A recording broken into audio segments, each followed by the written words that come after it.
Kako so Rothschildi prvi napravili obveščevalno mrežo in se s tem izstrelili med oblake, so ena od najmočnejših dinastij, ki nam vlada na svetu.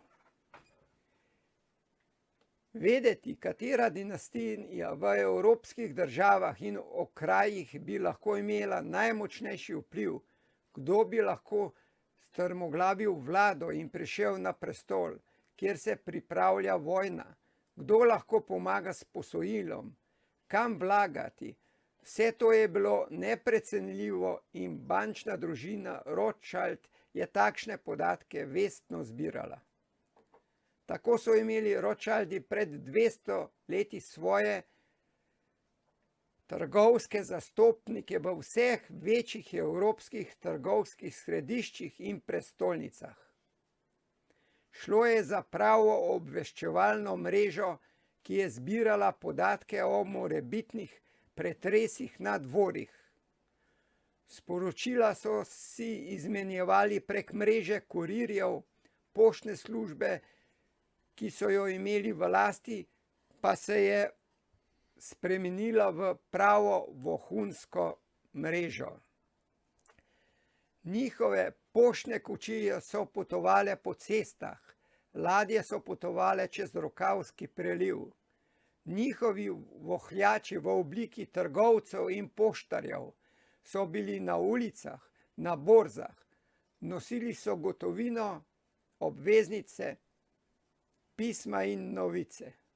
Bodite pozorni na najnovejše novice. Novice, ki so jih prinesli njihovi glasniki, so pretresale borzo.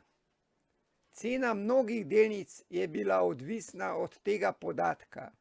V času bitke pri Waterlooju ni bilo bolj dragocene novice od tega, kakšen bo izid. Od tega je bila odvisna prihodnost celotne evropske celine. Če bi zmagal Napoleon, bi bil nesporni gospodar vseh evropskih tav.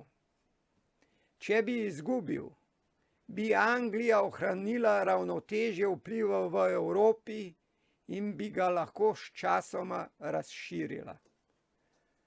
Rothschildi so kredit v zlatu dali obema stranema, in Napoleonu, ki so ga financirali in pripeljali na prestol, in Wellingtona, da je opremil svojo vojsko in se spopadel z Napoleonovim imperijem.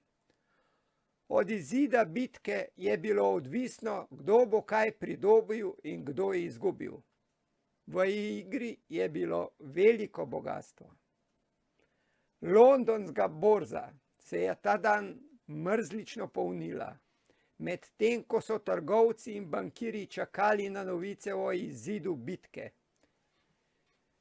Če bi Anglija izgubila, bi svoje državne obveznice izgubile vrednost. Če bi zmagala, bi njihova vrednost narasla v nebo. Nathan Rothschild je imel komisarje, ki so delali na obeh straneh frontne črte, da bi zbrali čim več informacij o napredovanju bitke. Njegovi drugi agenti so imeli nalogo, da so na voljo in posredujejo kratko poročilo posebnemu poveljstvu, ki je bilo nameščeno v bližini. Pozno popoldne 15. junija 1815 je Rothschildov sel odhitel čez kanal v Anglijo. S seboj je imel strogo skrivnost.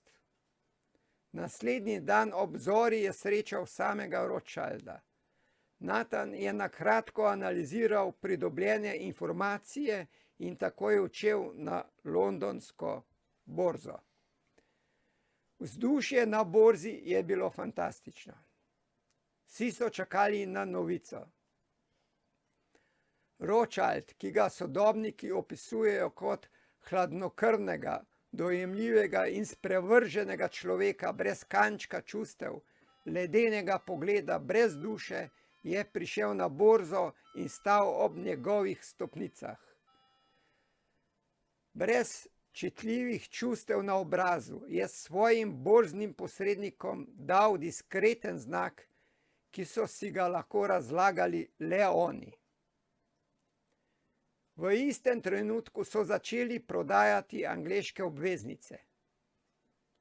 Na borzi je bilo več 100 000 $ vrednih obveznic in njihova vrednost je začela vrtoglavo padati.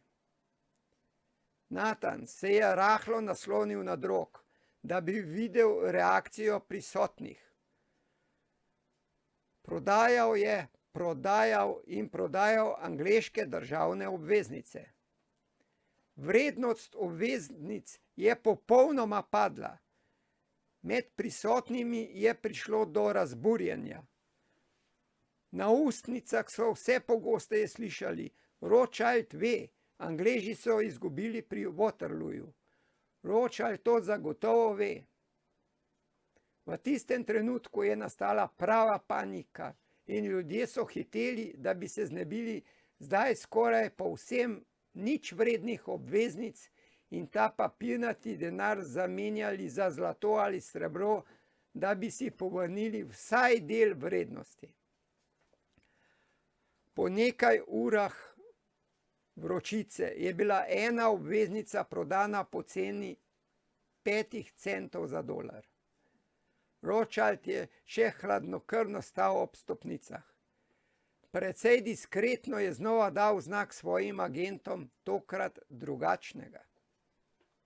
Ob isti uri se je na desetine njegovih borznih agentov odpravilo do nakupovalnega pulta za prodajo in pokupilo vse razvrednotene obveznice. Le nekaj trenutkov pozneje so prispele poštne kočije in prinesle uradne novice z bojišča. Anglija je bila zmagovalec in novi gospodar Evrope.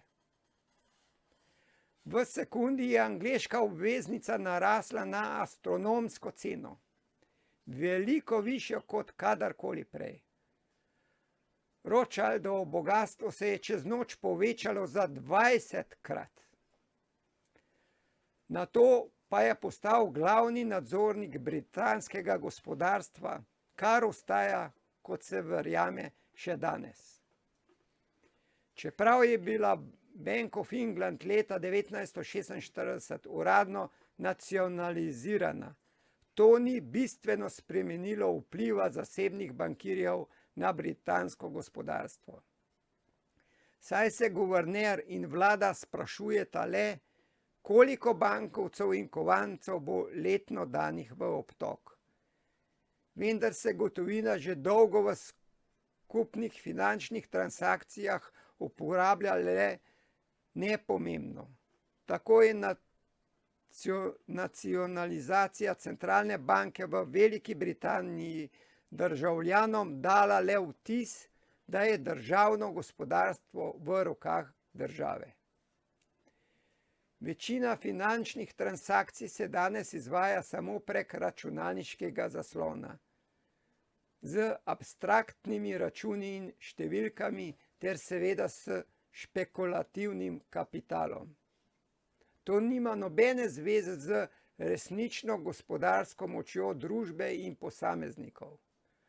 Poleg tega se obresti, ki jih mora država plačati v imenu starih dolgov banki, ne zmanjšujejo. Šele pred nekaj leti je bilo objavljeno, da je bil poplačan dolg iz časa Napoleonovih vojn. Tu gre za denar davkoplačevalcev v Veliki Britaniji in zakaj se verjame, da je moč Rothschildov nezmanjšana.